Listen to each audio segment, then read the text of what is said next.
E-Magazine presents Dr. François Duvalier's response to Pope Paul VI's declaration of January 1st, 1970 as a day for world peace. Dr. Duvalier sent the following message to his countrymen and especially to young people of the world.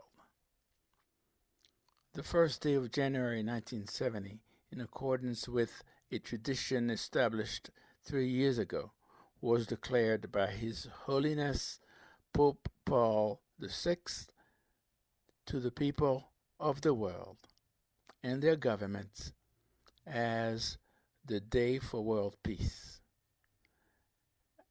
As if humanity, by dawn of years past, had stripped off and cast away the old man, laden with promises of renewal that could magically end all antagonisms, to finally preempting young voices out of selfishness and living together in peace and harmony, while winning our hearts and minds.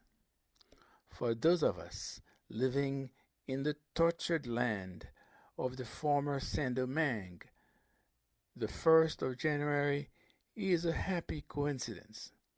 It brings back the glorious anniversary of independence, proclamation, and of our joining the family of free and sovereign states. After the world's most epic struggle, marked by our force of arms and sacrifices, culminating in a search for a better destiny, freedom, peace, law, and order.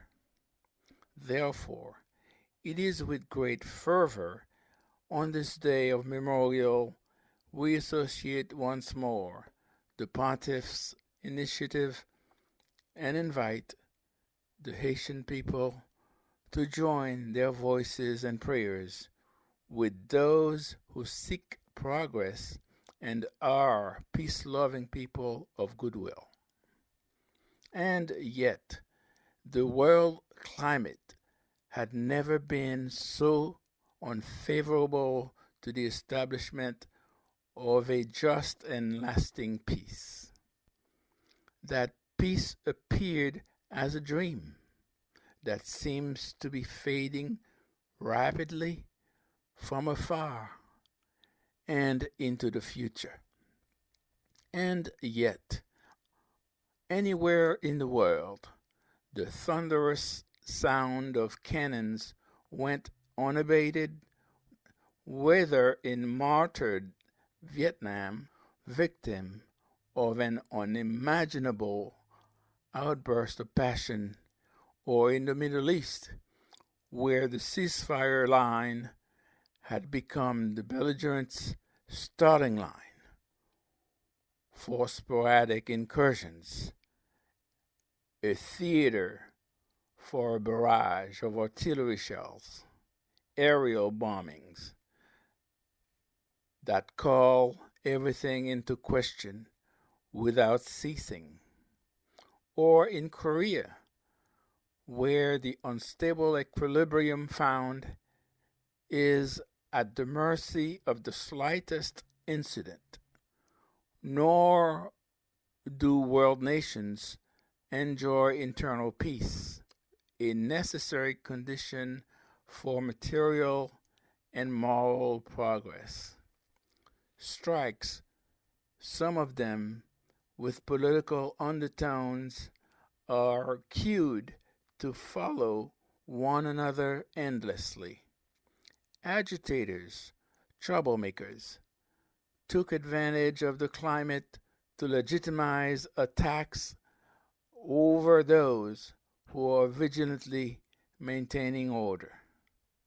The authority of the state, constantly called into question by the rising tide of protest of all kinds, is wavering dangerously. The hatred towards race and classes unduly sets the tone for daughters and sons of the same country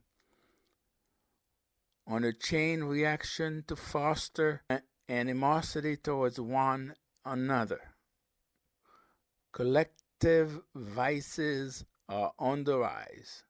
Drugs, the appetite for pleasures of all kinds that are essentially a pure and simple way of refusal of a nation's cultural heritage, its way of life, sentiments, and force of character. In essence, let's illustrate a complete picture of nations as emanated by those who know a thing or two about messianism and took pleasure in disrupting the lives of others by misleading the young people into making themselves the vectors of subversion, the apostles of a merciless fight against the values of Christian civilization.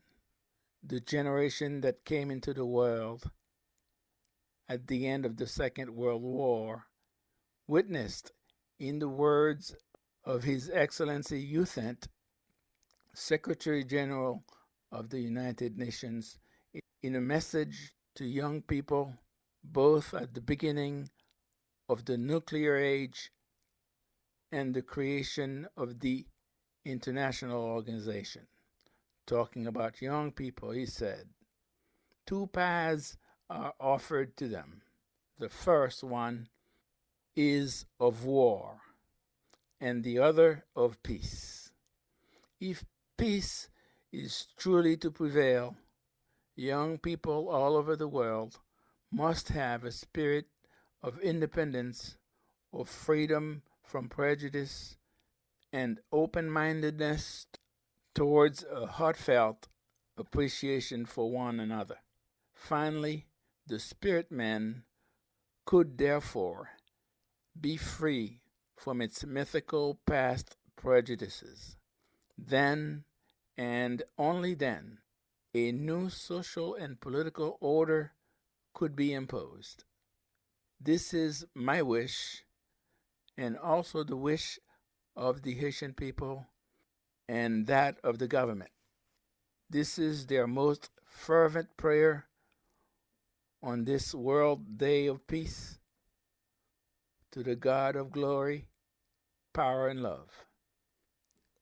Dr. François DUVALIER, President for Life of Haiti, Port-au-Prince, January 4th, 1970.